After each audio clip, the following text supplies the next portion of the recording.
lisäämään lehmien syöntiä ja maitotuotosta. Poikimisen jälkeen lehmien syönti ei pysty kehittymään yhtä nopeasti kuin kasvava tuotos vaatisi. Tämä altistaa lehmät matalan verensokeritason vuoksi piilevälle ketoosille, joka aiheuttaa tuotosmenetyksiä ja hedelmällisyysongelmia. Lehmien tuotoshan muodostuu lopulta siitä, kuinka paljon ne pystyvät syömään niille sopivaa rehua.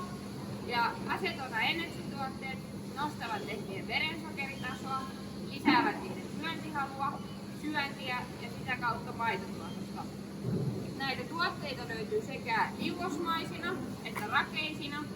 Ja tällä asetona energy-pomerilla tehdyssä viimeisessä ruokintakokeessa saavutettiin lypsylehmän kohti tuotantokauden aikana 200 € lisätuotto.